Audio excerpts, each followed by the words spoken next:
tanggung jawab tentang saya, tetapi di dalam hati sesungguh-sungguhnya Arema dan Aremania.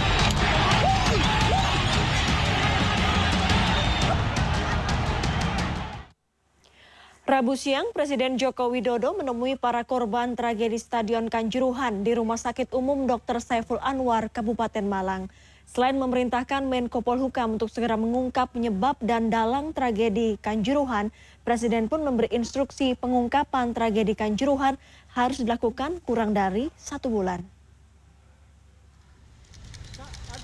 Usai menjenguk korban, Presiden Joko Widodo mendatangi Stadion Kanjuruhan pada Rabu sore. Jokowi menyaksikan langsung kondisi stadion, termasuk akses atau pintu keluar masuk Kanjuruhan. Jokowi juga menginstruksikan audit total semua stadion di Indonesia yang digunakan sebagai venue kompetisi. Itu nanti tim gabungan independen pencari fakta yang harus melihat secara detail. Tetapi sebagai gambaran tadi saya melihat bahwa problemnya ada di pintu yang terkunci. Dan juga tangga yang terlalu tajam. Ditambah kepanikan yang ada. Tapi itu saya hanya melihat lapangannya. Tetapi nanti semuanya akan disimpulkan oleh tim gabungan independen pencari fakta. Tragedi 1 Oktober 2022 di Stadion Kanjuruhan, Kabupaten Malang, Jawa Timur menyisakan duka mendalam. Seorang pedagang di Stadion Kanjuruhan memberikan dokumentasi video dan kesaksian pada saat kejadian banyak supporter difabel, anak-anak yang terdampak gas air mata. Berikut penuturannya kepada koresponden CNN Indonesia, Robi Sofwan Amin. Pada saat malam itu Bapak jual mulai pagi. Mulai pagi jualan. Ya. Sampai malam Bapak di sini. Sampai habis. Pada saat mulai sampai jam berapa? Itu waktu jam berapa sekitar mulai pecah ada kepanikan. Di sini banyak polisi juga, monitor, ya kan, tapi dua-dua, sebetulnya waktu itu kalah terus dua-dua ini yang terakhir 2-3 itu langsung kan keluar. Mereka yang datang ke sini rata-rata keluhannya apa, Pak? Pedih sesak. Itu nggak ada yang di sini ada yang luka sini, semua ada yang di sana, kasihan semua. Bahkan saya itu bopong 2 kali. Kasihan juga, Steven sama penjaga itu kasihan juga. Di dalam itu, ya kan, bengong semua, saya gotong. Saya gotong 2, pertama ke sana, kedua ke lapangan. Saya gotong berat, ya kan. Sini lapangan itu 2 kali berhenti. Sini terus ke depannya K2 ada meja, saya taruh situ. Mas gotong nek, saya gotong. Nah, di situ masuk gerbang saya teriak, Mas turun mas ini turun di mana? Baru sadar dia.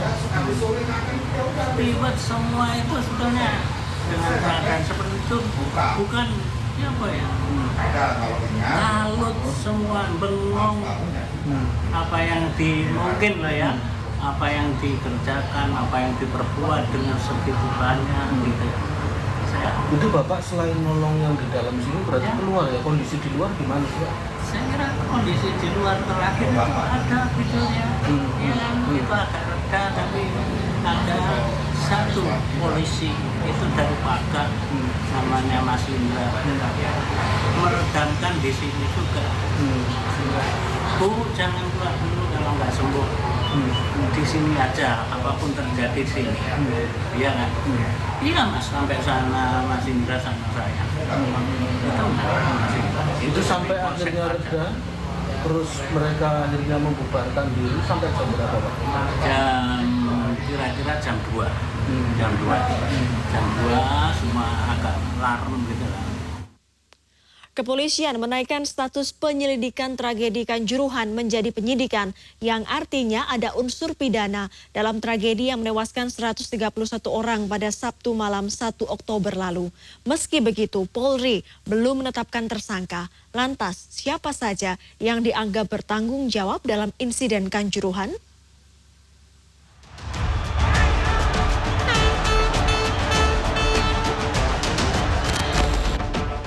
Penanganan aparat dengan menembakkan gas air mata dalam insiden di Stadion Kanjuruhan Malang mendapat sorotan tajam. Buntut insiden di Kanjuruhan, 28 personel Polri diduga melanggar kode etik. Kapolres Malang juga langsung dinonaktifkan dan dimutasi.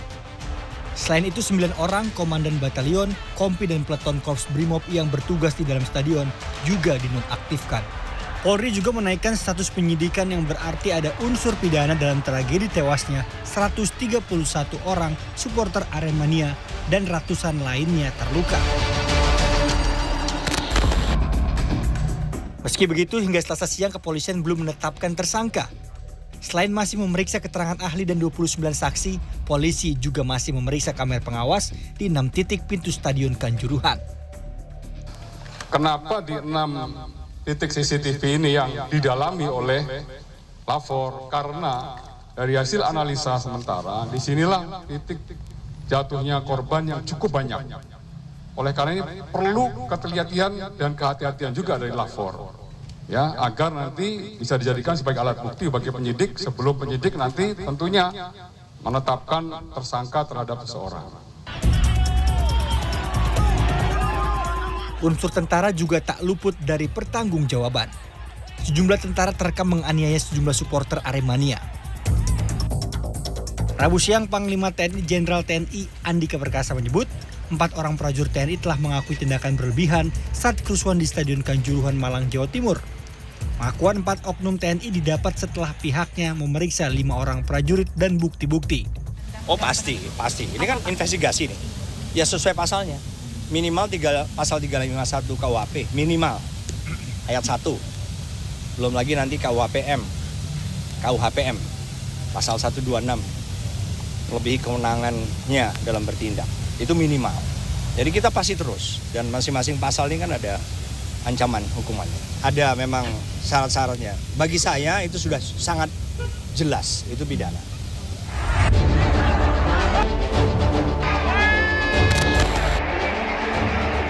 Dalam program CNN Indonesia Newsroom Selasa sore, Hipnu Nugroho, Guru Besar Hukum Pidana Universitas Jenderal Sudirman Purwokerto menyatakan ada unsur pidana dan administrasi serta keperdataan yang menjerat pihak-pihak dianggap bertanggung jawab dalam insiden Kanjuruhan. Jadi tanggung jawab ini nanti Mbak, ada tanggung jawab pidana, ada tanggung jawab administrasi, ya kan? Dan tanggung jawab keperdataan. Tanggung jawab keperdataan yang terkait ganti rugi. Ini yang kita lihat tadi seperti disampaikan Mas Akmal, itu adalah manajemen. Manajemen yang mungkin tidak mengendalikan sebagai K3. Siapa yang bertanggung jawab? Ketua manajemen. Siapa yang memberikan izin? PSSI, kan gitu loh. Tapi kalau kaitannya pidana adalah pihak-pihak individu. Ya, baik yang memerintah ataupun yang karena kelalaiannya menyebabkan orang luka atau meninggal dunia. Sementara Akmal Marhali, anggota tim gabungan independen pencari fakta, menyebut ada beberapa pihak yang dianggap bertanggung jawab atas tragedi Kanjuruhan. Pertama, PSSI selaku Federasi Sepak Bola yang memayungi kegiatan sepak bola di Indonesia. Kedua, PT Liga Indonesia selaku operator kompetisi. Ketiga, panitia pelaksana pertandingan sebagai pihak yang menyelenggarakan atau bertanggung jawab terhadap pertandingan derby Jawa Timur antara Arema melawan Persebaya. Keempat, pihak kepolisian yang juga telah melakukan langkah-langkah yang dalam tanda kutip ya menurut saya gegabah sehingga menembakkan gas air mata, padahal sejatinya di dalam pengamanan sepak bola berdasarkan regulasi FIFA itu tidak boleh menggunakan senjata api dan gas air mata. Yang terakhir tentunya ya supporter, siapa yang kemudian masuk ke dalam lapangan yang memicu terjadinya kekisruhan atau invasi lapangan, kan itu juga harus dimintai keterangan. Karena itulah yang menjadi penyebab utama munculnya chaos di Stadion Kanjuruhan. Provokator begitu ya? Ya. Provokator. Sejauh ini Komisi Disiplin PSSI telah menjatuhkan 3 sanksi kepada Arema. Ketua Panpel Abdul Haris yang bertanggung jawab terhadap kelancaran event dijatuhi sanksi larangan beraktivitas di sepak bola seumur hidup. Hukuman senada juga diberikan kepada security officer Arema, Suko Sutrisno, yang dianggap tidak bisa melaksanakan dengan baik pengamanan pertandingan. Akibat tragedi di Stadion Kanjuruhan pada Sabtu lalu, Presiden Joko Widodo memerintahkan Liga 1 musim 2022-2023 dihentikan 2 pekan dan akan dilanjutkan kembali setelah evaluasi menyeluruh tuntas dilakukan semua pihak. Tim Liputan CNN Indonesia.